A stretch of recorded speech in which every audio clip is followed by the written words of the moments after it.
15 ans après la mort de Krishnamurti, sa pensée demeure une référence dès lors qu'on parle de spiritualité et de méditation.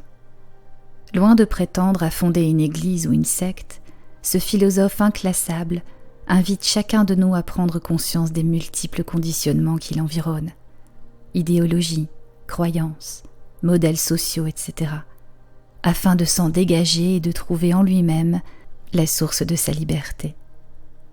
Le livre de la méditation et de la vie offre un ample panorama des thèmes les plus souvent abordés dans son enseignement: la souffrance, le désir, l'amour, la mort. Les chapitres de l'ouvrage correspondent aux mois de l'année et comportent chacun 4 thèmes de réflexion. C'est la manière idéale de découvrir la pensée de Krishnamurti. Retrouvez dès aujourd'hui un enregistrement par jour. Les thèmes abordés ce mois-ci sont le temps, la perception, le cerveau et la transformation. Vous pourrez retrouver facilement tous ces enregistrements dans la playlist Krishnamurti du mois d'octobre. Bonne écoute.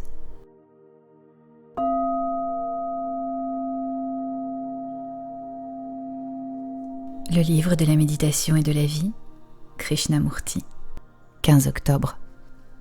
Ces influences qui nous submergent. Pourquoi l'esprit vieillit-il ? Il devient vieux en ce sens qu'il se délabre, se détériore, se répète, s'engonce dans les habitudes, qu'elles soient sexuelles, religieuses, professionnelles ou liées à l'ambition. L'esprit est tellement encombré par des myriades d'expériences et de souvenirs, tellement meurtri et éprouvé par la souffrance, qu'il ne peut plus rien voir d'un regard frais.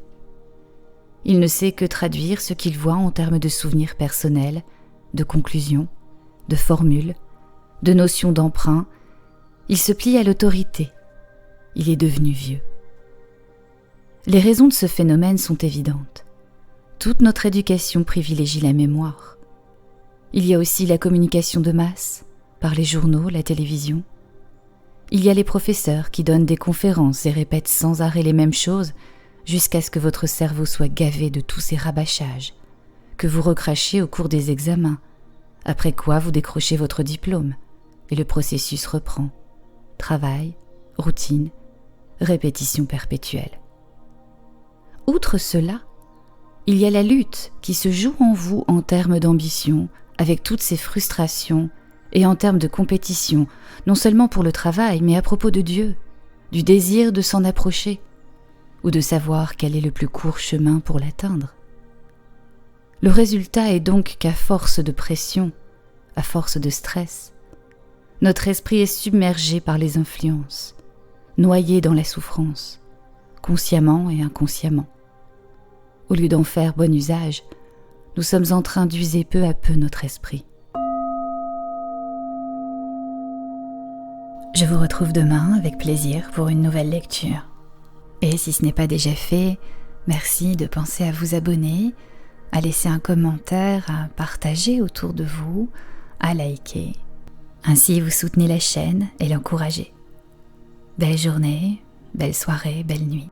Et à demain.